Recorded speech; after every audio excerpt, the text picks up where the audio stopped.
The Ramsey County Board of Commissioners meeting is now called to order. Will the clerk please call the roll? Bretham. Here. Castillo. Here. McDonough. Here. McGuire. Here. Ortega. Aye. Reinhardt. Here. Carter. Here. Thank you very much. We'll all stand for the Pledge of Allegiance.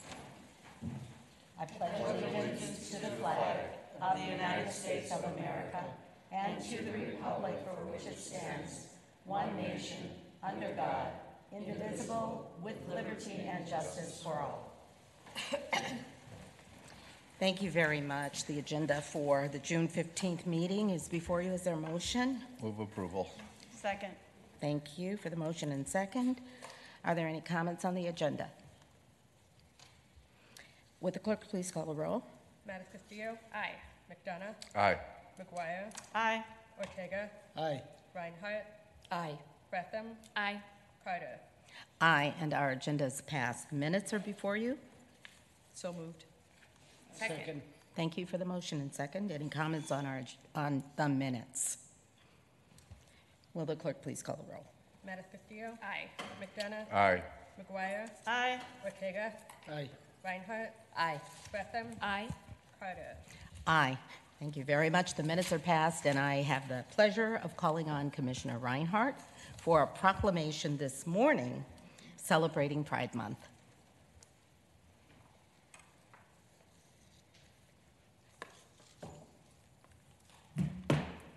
Thank you, Madam Chair. It is my honor to be able to present the proclamation for the LGBTQ2S communities, and I'm trying to make sure that everybody is online that needs to be here, because we do have a couple of presenters. Is Brian, are you, there you are, okay. And Tony, yes, okay. It's a little different way of doing this, isn't it? Okay, the proclamation. Whereas the lesbian, gay, bisexual, transgender, queer, and two-spirit LGBTQ2S communities of Ramsey County are an important and vital part of our cities and neighborhoods. And whereas Ramsey County is a welcoming community that recognizes the importance of inclusion, equality, and freedom. Whereas the nation was founded upon and is guided by a set of principles, which includes that every person has been created equal, that each has rights to their life, liberty, and pursuit of happiness, and that each shall receive full recognition and protection of law. And whereas Ramsey County's LGBTQ2S community are a vital part of and contribute to a stronger community, and whereas Ramsey County is dedicated to fostering acceptance of all residents and preventing discrimination based on sexual orientation, gender identity, and gender expression. And whereas Ramsey County is strengthened by and thrives upon the rich diversity of ethnic, cultural, racial, gender, and sexual identities of its residents, all of which contribute to a vibrant community. And whereas the month of June was designated as Pride Month to commemorate the Stonewall riots of June 1969, which are recognized as the start of the LGBTQ2S rights movement, and numerous events have been organized around the country to commemorate that event. And whereas the celebration of Pride Month in Ramsey County is a reminder of what makes the community an inclusive, equitable, and just county. Now, therefore, be it proclaimed, the Ramsey County Board of Commissioners declares June 2021 as Pride Month in Ramsey County. And be it further proclaimed, the Ramsey County Board of Commissioners renews its commitment to protecting and strengthening the rights of lesbian, gay, bisexual, transgender, queer, and two-spirit people in our communities. And it is signed by all commissioners and Ryan O'Connor, County Manager. And it is my understanding, I'm trying to remember who I'm supposed to go to first. Tony, I think? Okay, I'm seeing Brian shake his head yes. So, Tony? That's great. Thank you, Madam Chair, Commissioner Reinhardt, and the full county board. Of course, June is a very special month in the LGBTQ 2S plus community. I've been happy and proud to work with Ramsey County over the past 4 or 5 years on some specific work that we're doing, but I'm a resident of Ramsey County. I've been a user of Ramsey County services. We adopted our first son, my husband and I'm obviously a member of the LGBTQ community. My husband and I adopted our first son 8 years ago out of foster care through Ramsey County. So I've had a long history with Ramsey County, different personnel, different divisions. And, from our first encounter 8 years ago, we felt welcome as a same-sex couple, adopting and using county services, which we still do through our son's special needs. And of course, Pride Month is recognized every June as 1 month. But to me, I'm very proud of the fact that Ramsey County is doing this work on a daily basis, every day of the year.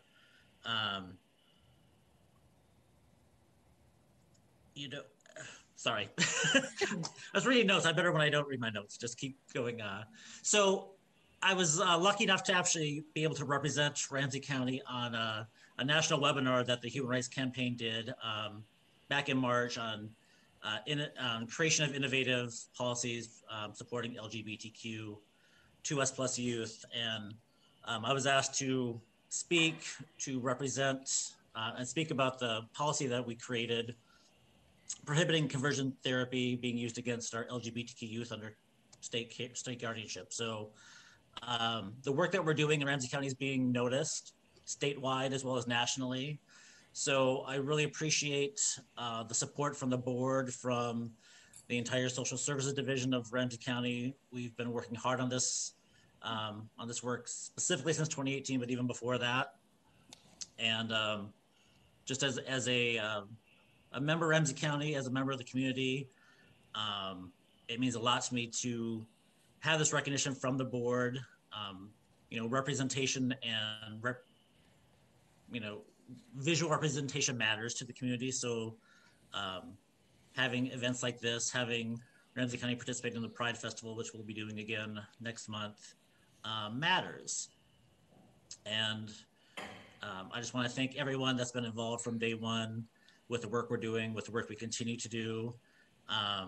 We have a tagline, I don't know if you can see my shirt, but we have a tagline with our work that is raise hope and foster pride. So, days like this definitely raise that hope for me that, things are changing for our community. Luckily, they're changing on a national level recently. But the fact that it's happening here in our backyard is very important to me. So I just want to say thank you to the County Board of Commissioners, to Ann Berry, who's been leading this through social services, Kim Clemenson, everyone from an upper management level has been 100% behind this work. And we're going to keep going, and we're going to keep making this a more inclusive and welcoming place for all of our LGBTQ Two-Spirit Plus residents. So thank you very much. I appreciate the recognition and the proclamation. Happy Pride.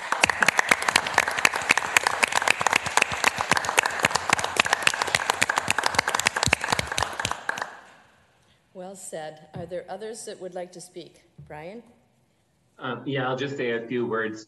Tony really captured a lot of what's been going on at the county, and he is our LGBTQ2S staff advocate. And the proclamation really means so much to all of us that are sitting here today on Zoom or behind the scenes on the facing video, listening to the meeting today. And next year, hopefully we are all together in person. Yes. But it's an important time. I think, as Tony has acknowledged at the county, but even nationally, there's been a lot of studies out about LGBTQ2S youth, and they far outpace our peers in our foster care placements, sometimes like filling up as many as 30% of our beds in foster homes. And our youth of color are even more disproportionately impacted by placement, speaking to the intersectionality of impacts in our care delivery systems, right? And we've seen similar trends locally. We have survey data from Minnesota about COVID-19 impacts. And by all wellness measures, it shows that our young fosters who've left our institutions are suffering. They're struggling in many ways to maintain housing, schooling, jobs, income, emotional support. Rates are far worse off than their peer counterparts. And in particular, our LGBTQ2S community, they have homes they can't even get back into. They have homes that are rejecting or off-putting or not understanding of sexual orientation or gender identity. And so given this, it's really heartening to see the county's support and commitment to the LGBTQ2S community. It's a community that I'm also a part of and I'm proud of representing here at Ramsey County. And so I know stories, I know them both small and large, some that are unseen. You know, all of our staff in foster care are doing amazing work every day to continue to get our recognition from the Human Rights Campaign innovator status. But it's not just our foster care group, it's also the people, the folks that get met during crisis outreach that show up at the mental health center or that enter detox or in public health through nursing or our public health awareness campaigns. Staff around the community or around our staff here at Ramsey County are helping to make a difference. And so I'm just thankful, you know, the LGBTQ2S community, the community that I'm part of, finds themselves sometimes even more isolated and forgotten due to COVID, but here we are seen and we're being heard and helped. So I'm happy to be here today to accept the proclamation as part of that community. And we will be at Pride. As Tony mentioned, it is put off this year until July 18th and 19th. And just yesterday, I got word in my Outlook box that we will have a booth. We do have a space for us at Ramsey County. So it was hard to get into. They had a 30% reduction of booths this year because of COVID, right, for distancing and spacing. And so we're going to be there to represent, to show our support and ongoing commitment. Thank you, everyone, all the staff who support us every day and who support this work and help the community. And thank you to the board and the commissioners for this recognition. It's an honor.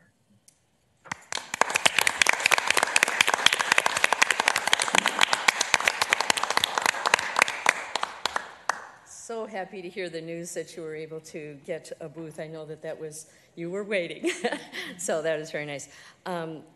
Is there anyone here that, okay, just checking.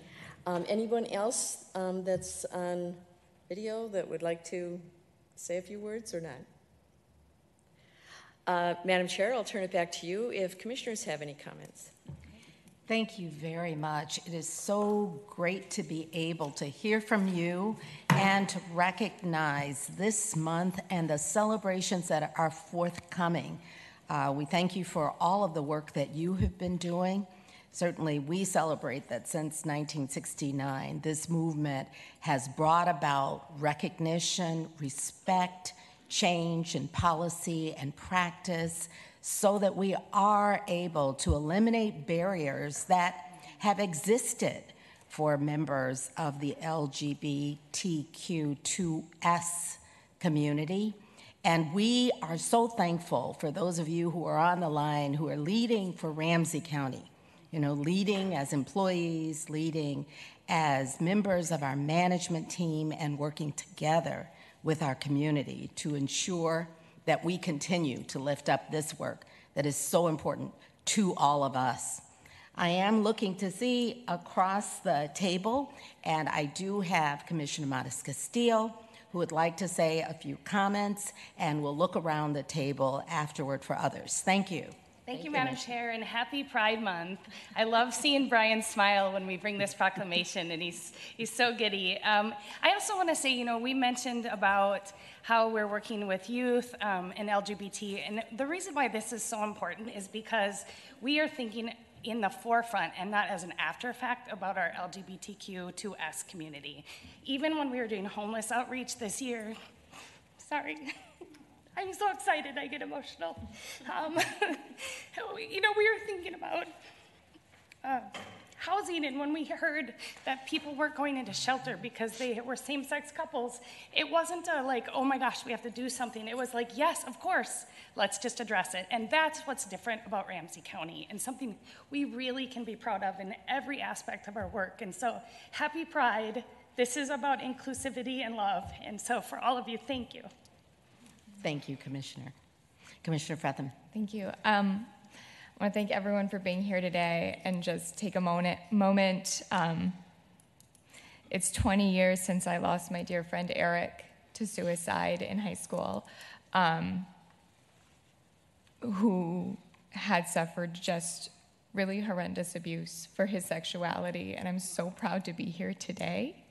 And as I was last year, so this is for Toodles and all the other youth out there, including youth I love dearly. And if you need any volunteers to help out at the bride booth, give me a call. I would love to take a shift. So thank you. Thank you, Commissioner. I'm sure you'll get a call. You will. Well said. On behalf of all of us, thank you for your comments. Again, Brian, Tony, everyone, thank you for being here with us today. Thank you for the work you're doing, and we look forward to seeing you at Pride.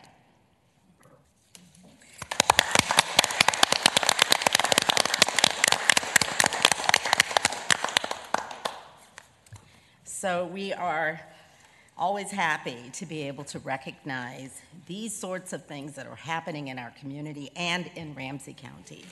And so we are today.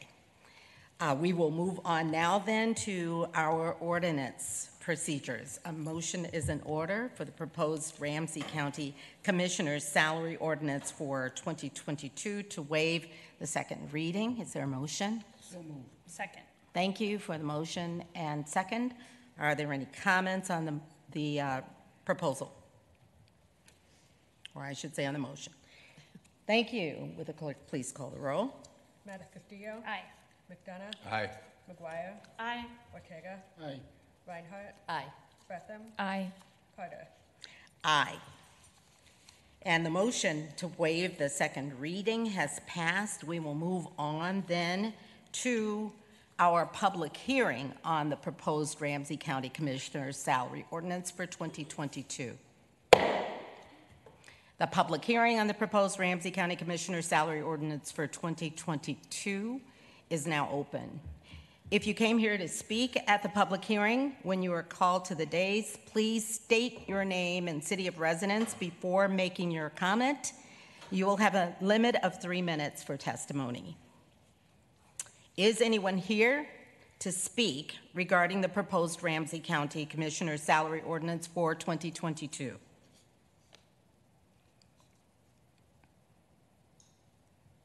Is there anyone here to speak regarding the proposed Ramsey County Commissioner's salary ordinance for 2022? I need to say that one more time. Is anyone here to speak regarding the proposed Ramsey County Commissioner's salary ordinance for 2022? With no one here, I declare the public hearing now closed. Madam Chair, can I ask a point of order? Please do. Thank you. I'm just wondering, how do we manage the public hearings when we are making the Zoom portion a part of our meeting, right? We just had a proclamation, we had people participate in our meeting through Zoom. Is the public hearing limited to in-person testimony only, or are we prepared that we're going to open it up to Zoom also? I just want to make sure we're thinking through as we try to figure out how we're moving forward on this hybrid approach to our meetings. Thank you. I appreciate your question. And indeed, as you have said, we are continuing to think through how we move through that. At today's public hearing, we have prepared for people to be here and present. And so that is absolutely a germane question. Let me check in case there are germane responses at this point as we are thinking through. County Manager. Madam Chair, Commissioner McDonough, thank you for the question. Throughout COVID, because the chambers have remained open and a public place to gather under guidance from public health professionals, this remains the place for public comment at this time. If the board chose to move in a different direction and open up via electronic means, we could work to accommodate that, but that is currently not the approach that we've employed. Okay, thank you. And thank you so much for your question. We'll be able to continue to think forward and plan forward as well. So with the public hearing closed, then we will move on to, I believe, our COVID update. County Manager. Thank you, Madam Chair. Members, we're going to keep it brief today. We have a full agenda and day. Deputy County Manager and Public Health Director Kathy Hadeen is here. Dr. Lynn Ogawa is here for any questions that you may have where we can provide answers. I will just give the short update today. and I'm going to celebrate our public health team. We have achieved the initial floor of 55% in all zip codes.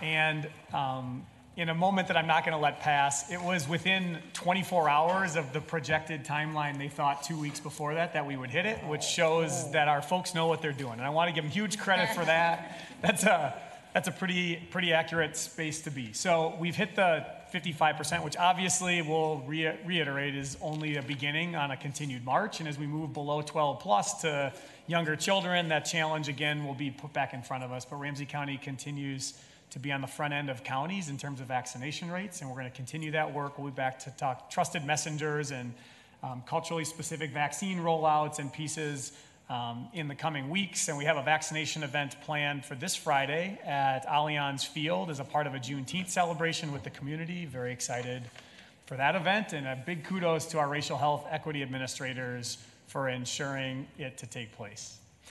With that, Madam Chair, we all would stand for any question. And sorry, the event's on Saturday, not on Friday. I think I could see her say it to me. The event is on Saturday at Allianz Field, not on Friday. It's actually on the 19th. We'd stand for any questions. Thank you very much. Commissioner Fretham? Can you just, there's a lot of buzz and information coming out about the Delta variant. Can you speak to that? Absolutely, Madam Chair, Commissioner Fretham. Dr. Ogawa is here. She can try to speak to that. Also on Zoom is Instate Commander Laura Anderson. Chair Carter, Commissioner Fretham, thanks for the question. So yeah, the Delta variant, they've changed the naming so that we don't all have to remember numbers. So that's the most important part. For those who've been following, the Delta variant is the variant that primarily was initially identified in India, though. And it is anywhere from 20 to 40% more infectious than the original. And the question is whether or not it's actually more infectious even than the British variant, which is now called Alpha. So the concern is that it is more transmissible and thus will spread faster in those who aren't immunized. Almost all of the data coming out of areas where it is the most common variant are showing that both Moderna and Pfizer are clearly protective. Johnson & Johnson, because it hasn't been around as long, is also looking promising, but they don't have the discrete data yet. But we do believe that anyone who has received those vaccines are still adequately protected against the Delta variant. Right now, it's about 6% of the cases that are identified. But if it's more infectious, it can be a larger proportion quickly. And so again, as public health, our biggest push is that individuals get vaccinated with the vaccines that we have available, and or if they're not vaccinated, that they continue to follow those other mitigations that are required to keep it from passing from person to person. So masking if you're not vaccinated, remaining socially distanced, all of the other things besides vaccination that we know slow the spread of the variant. Thank you very much. Are there other questions? We so much appreciate all of the work that is being done, the accuracy with which you have been able to foretell accomplishments in this realm. We thank you so very much for the update, and I'll turn to the county manager for any concluding thoughts. Nothing else, Madam Chair. Thank you so much. All right, then, our update is complete, and with that, it is important to remember in a moment of silent mindfulness those we've lost and those who've suffered loss.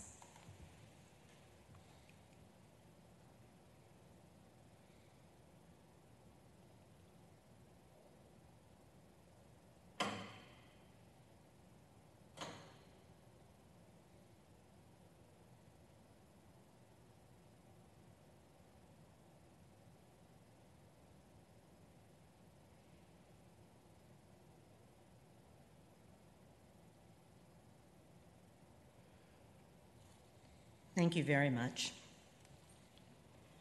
And for our administrative items, I'll turn to Commissioner Matas-Castillo. Thank you, Madam Chair. Madam Chair, I'd like to move item number 6, request for unclassified full-time equivalent. Item number 7, sale of tax forfeited property located at 390 Fry Street to the Housing Redevelopment Authority of St. Paul. Item number 8, the sale of tax forfeited property located at 612 Wells Street to the Housing and Redevelopment Authority of the City of St. Paul. Item 9, repurchase of tax forfeited property located at 1700 Barclay Street North in Maplewood. Item 10, a memorandum of understanding with the state of Minnesota for participation in the Minnesota Early Childhood Longitudinal Data System. Item 11, amended and restated joint powers agreement establishing the Gold Line Joint Powers Board. Item 12, the Violence Against Women Act Services Training Officers Prosecutors Special Projects Grant from the state of Minnesota. Item 13, a grant award from the Minnesota Department of Commerce for the Minnesota Auto Theft Prevention Program Youth Intervention Project. Item 14, the grant award from the Minnesota Department of Commerce for Minnesota Auto Theft Prevention Program, dedicated personnel and training. Item 15, county attorney on 2020 civil asset forfeiture funds. Item 16, fiscal agent agreement for the high-intensity drug trafficking area program grant. Item 17, a grant award from the Minnesota Department of Commerce for Minnesota Auto Theft Prevention Program, dedicated investigator, training and equipment. Item 18, Sheriff's Office report on 2020 civil asset forfeiture reports. And item 19, appointment to committees of the Citizens Advisory Council. Second. Thank you for the motion and the second. Is there any discussion on these items? I'll just point out that because we have not pulled anything and have no discussion at this point does not mean there is not an incredible amount of work that we just talked about and will hopefully move forward in the next vote, including much work that is happening in partnership through the county attorney and the sheriff's office together and separately.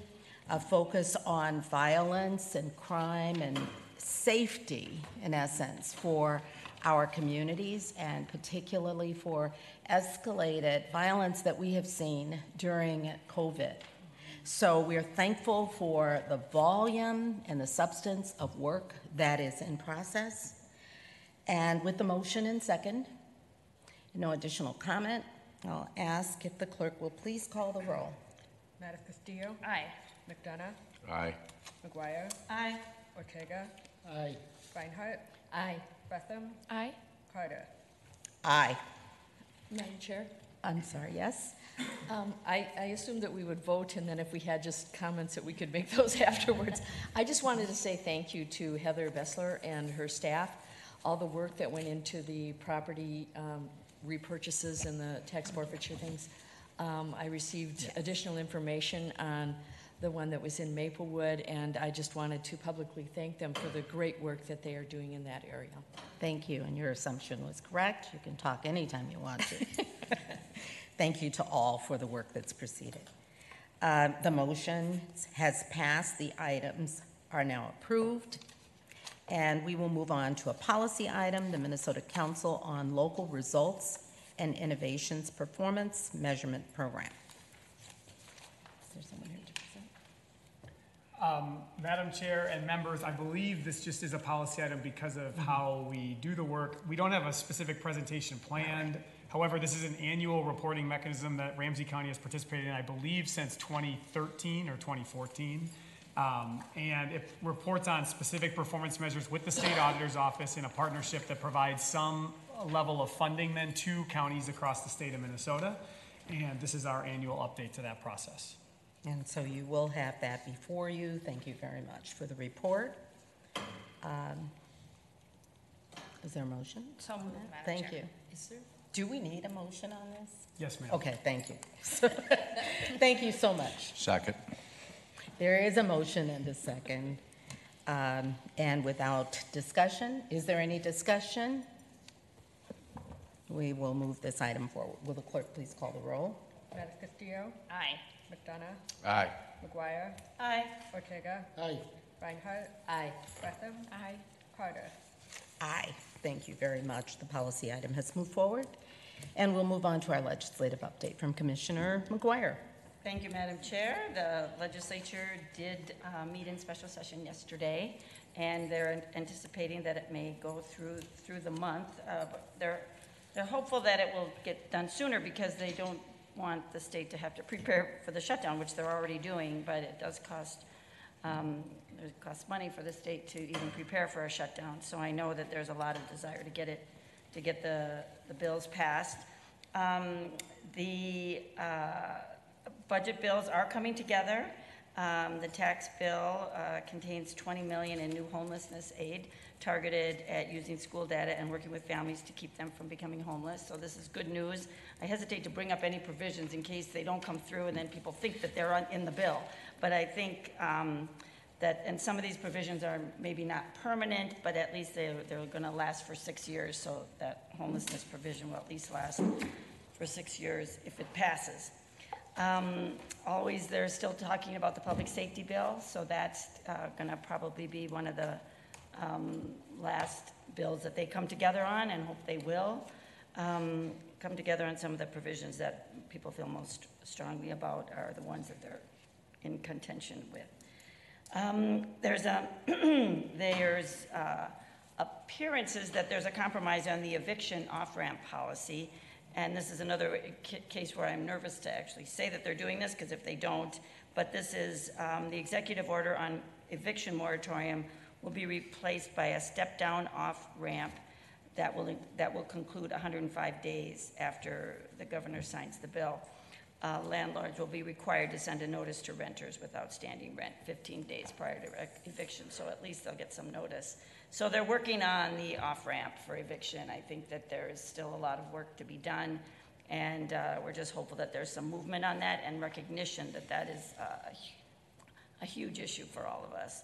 And so they're continuing to do their work. So hopefully maybe by next week we'll have a little more definitive answers on how some of this came through. So just to let you know, they're in progress. Thank you very much. Yeah, thanks to our staff who continue to work on this. I guess Melissa Finnegan was actually down at the Capitol yesterday in person with a number of other people, and just thank Jennifer O'Rourke and Tristan and Commissioner Mattis Castillo and myself who continue to meet in our government relations team. Thank you for your continuing focus and for your report this morning. And so we will move on to County Connections. County Manager O'Connor. Thank you, Madam Chair and members. One update today, wanted to give a call out to the communications team in the category of gold awards at the recent Minnesota Association of Government Communicators event. There were 2 awards that Ramsey County brought home in the gold category for top, which means top prize, Understanding Your Property Taxes and Values, a video they produced in that space, and Small Business Relief Fund and Employment Support in the crisis response category. There were also a series of silver awards that went to Ramsey County for its 2021 State Legislative Priorities Platform Packet, the 2020 Elections Campaign to drive turnout, Falling into Winter with Parks and the Scavenger Hunt, turning food scraps into compost. And in the bronze category, we'll take full credit for it, even though we're only partial, on the Ramsey Washington Recycling and Energy Board for winning bronze for photography and a 1-page publication category. So since 2015, as the county has invested in a communications department and a comprehensive approach, we've won 39 awards from the Minnesota Association of Government Communicators. Big shout out to the team and frankly, all the work behind it that allows you to be able to communicate such great work. Thank you.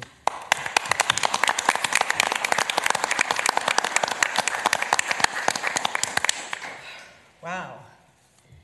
Just 39, not 40. That was a great lead into the Olympic season, right? Gold, bronze, silver.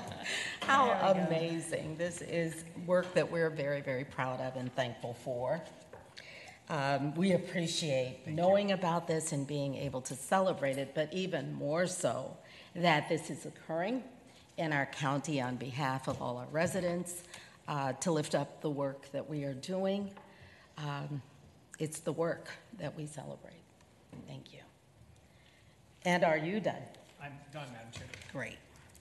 In that case, we'll move on to outside board reports. board and committee reports, and I would like to change the order briefly with your indulgence, just to share. We all know the work that is happening to actually bring forth the Minnesota State Fair, which we all hope will happen this year and are working diligently to ensure will. We have been, over the past week, since hearing from the sheriff definitively his desire to move forward, working through our county manager's office and with our deputy county manager of safety and justice to ensure that we can make the arrangements diligently to figure out how those arrangements can be confirmed. We have received a letter this morning from the county manager to the sheriff and the state fair general manager. And over the coming months, as indicated in the letter, our staff will be working along with the sheriff and others, the fair and others, to ensure that arrangements to provide law enforcement services at and around the fairgrounds before and during the fair can proceed. We will need to repurpose our June 22nd meeting, which has been already planned with the sheriff, initially to look at unexpected expenses for civil unrest. That meeting on June 22nd will be repurposed as a time for a constructive and informative and foundational discussion of major aspects of a legally binding and secure state fair arrangement to protect our county taxpayers from unexpected cost and risk. Of course, there is much work that will proceed before the June 22nd workshop, but at that June 22nd workshop, we should be able to hear and discuss with the sheriff all of those aspects. It's important that the fair proceed. It's important that it proceed in a safe and secure manner that does, as I say, manage to those risks which could otherwise occur for our residents, for our taxpayers, for Ramsey County. And with that, I'll look to call on others for comments regarding your week and your work, and I'll start with Commissioner McDonough. No report, Madam Chair. Thank you, Commissioner McDonough. Commissioner McGuire. Thank you, Madam Chair.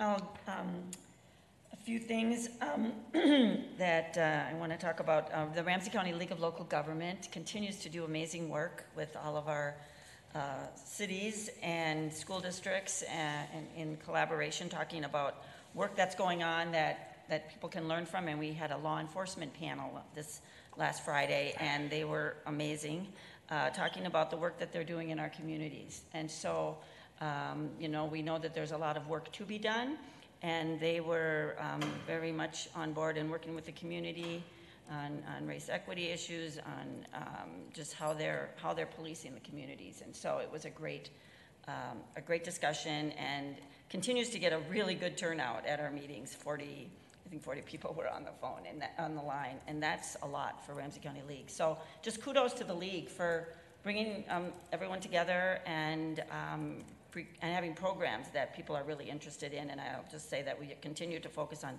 mental health as our collective action for the year. And our next meeting in July will have a panel on mental health issues. Mindy Greiling is actually helping pull that together. So just that's great work, and all of us are encouraged to be at those meetings. A lot of our local elected officials are at those meetings. The North Suburban Chamber met and had a legislative panel where they talked about basically what I talked about in my update, that they're not sure what's going to happen, and there's a lot of things that are still to be decided, but there is desire to get things done before the state has to do many more preparations for shutdown. But it remains to be seen whether they'll actually get the work done. But it was interesting to hear the panel.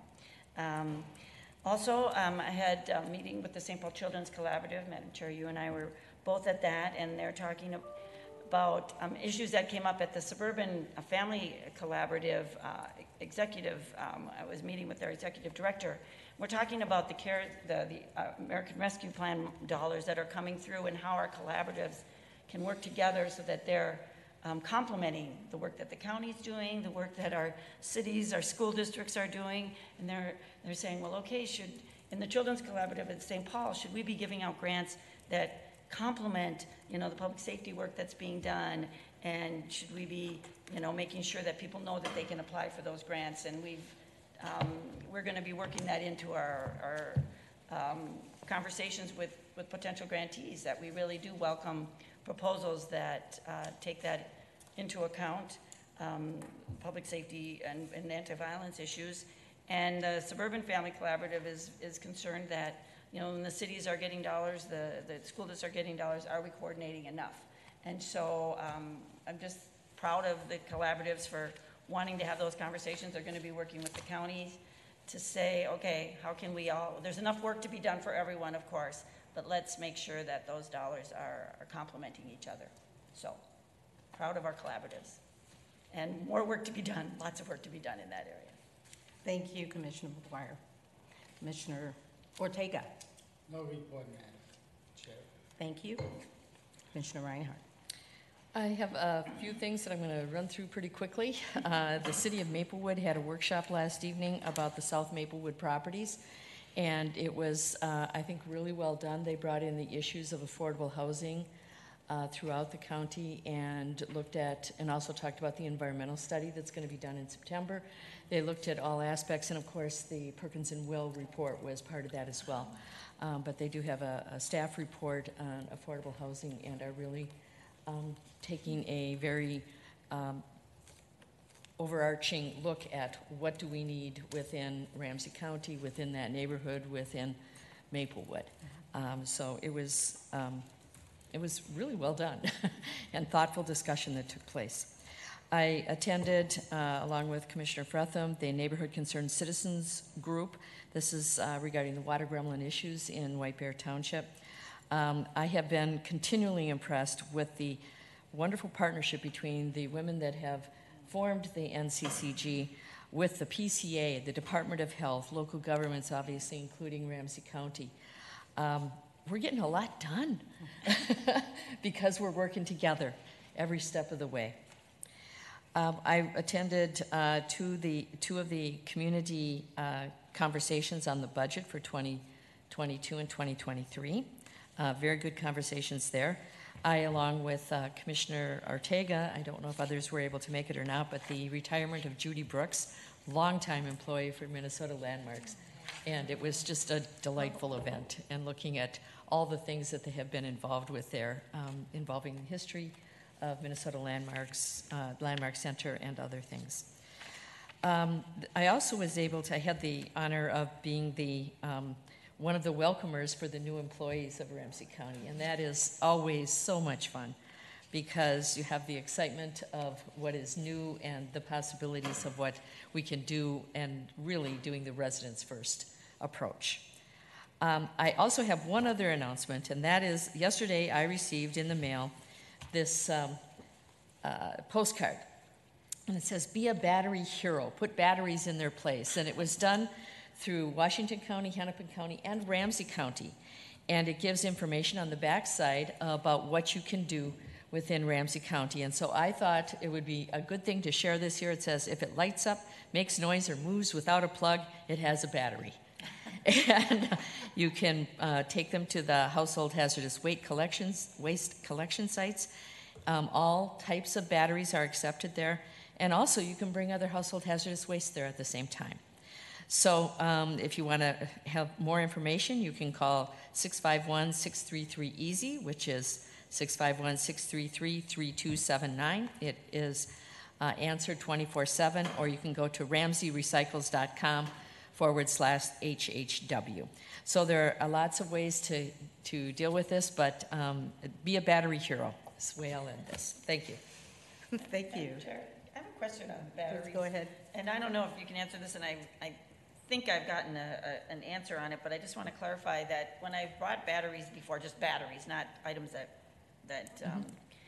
use them, but the batteries themselves, they've said, no, just throw them in the trash, the AA's and the AAA's. So they used to say that, but now they're not saying that anymore. They're saying you should bring those to Correct. hazardous waste. Okay, so that is a change. If anyone was there in the past where they said, no, just put them in the trash, that's not the case anymore. We want you to bring them to the Correct. And that is something that is relatively new as far as instructions, because I remember when I heard it was like, oh, I didn't know that. I know.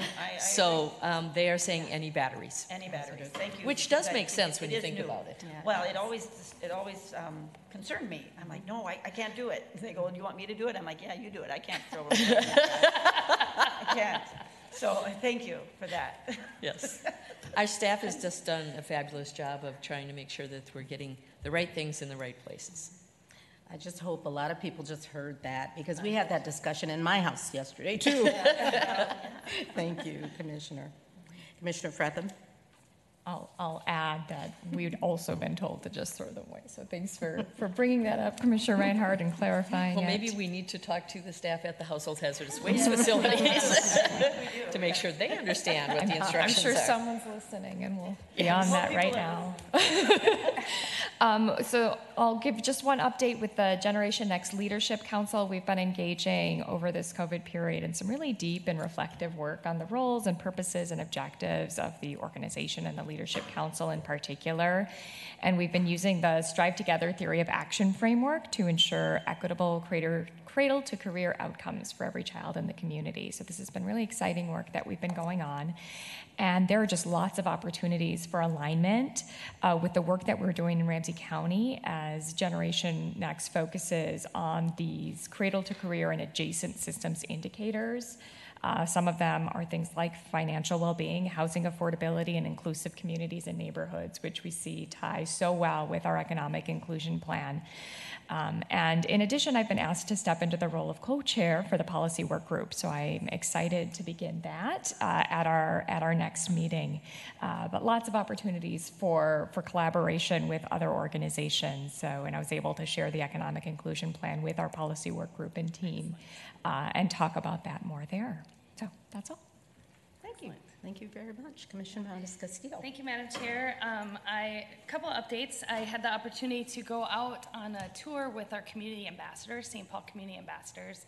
I spent 3 hours walking the north end with the ambassadors on Thursday evening. It was very hot out, but it was a great experience, and if you have the opportunity, I highly recommend you taking a tour. It's very informative, and they really are focused on youth, and it really brings together our collaborative with the city on what we're trying to do to prevent violence upstream and to really meet folks where they're at. And they're really impressive group of young people themselves that are really working and engaging with youth, and so I highly recommend. It was very eye-opening at how dangerous it is, how many young kids are carrying weapons and feel that they need to carry weapons to feel safe, and kind of the interactions that they have on the street as well. And so the ambassadors really are giving full heart.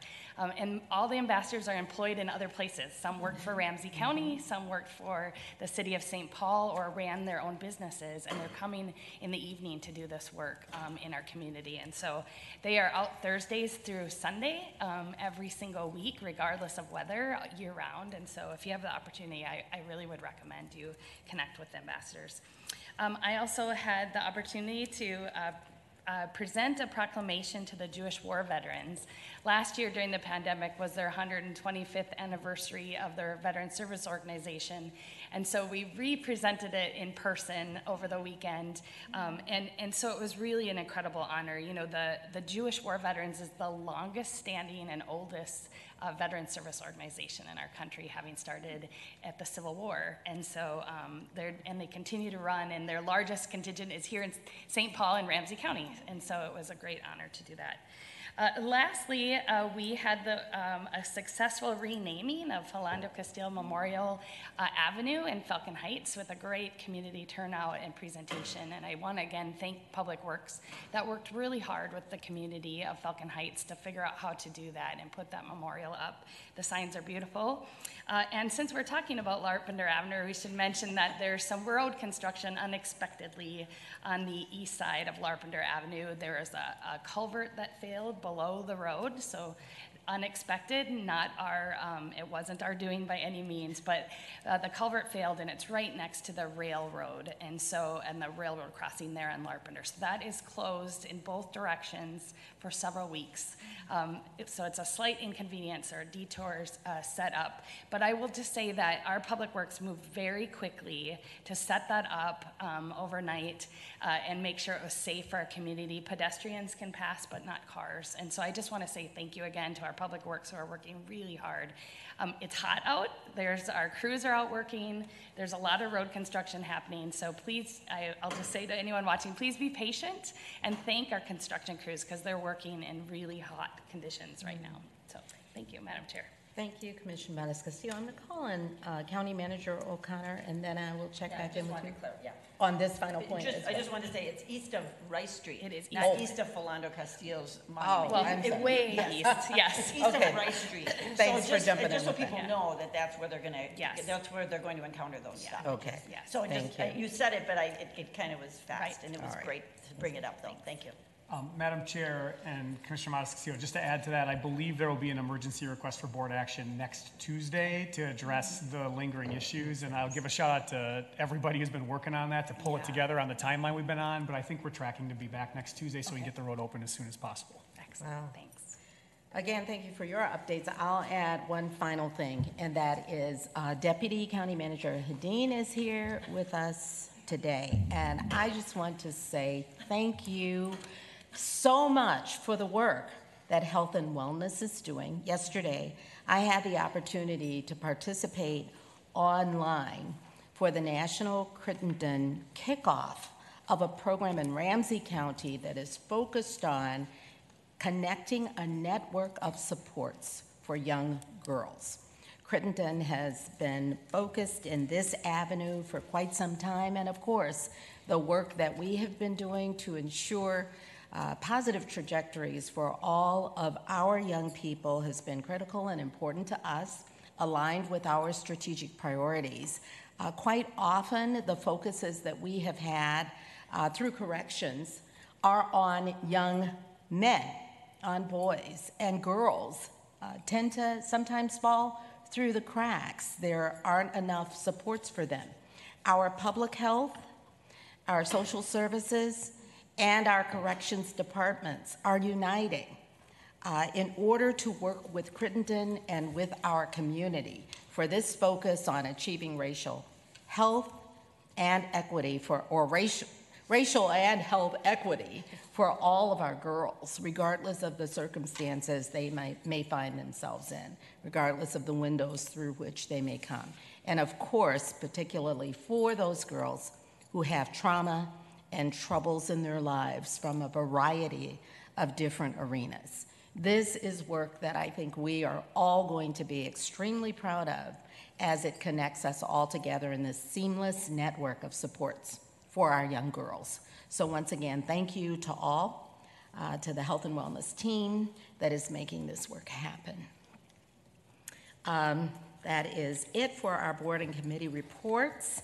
And we are moving toward adjournment. Before we do, I'd like to mention that following the county board meeting this morning, we have a regional rail authority meeting. Commissioner Ortega will be chairing at 10:30, or I'm sorry, we're hoping that around 10:30 we'll have our county board workshop evaluating our cares for small business relief, and that will be happening right here. Right, okay. Yes, that will be happening right here, our workshop in this setting. And then at noon, there is a joint county courts meeting at a special link via Zoom. At 1:30, we will be remotely in a county board workshop evaluating our cares for enterprise services. And that will, of course, be by a Zoom webinar link, which is posted on our site. And with that, we are adjourned. Does anyone need a rail packet? I do. It's not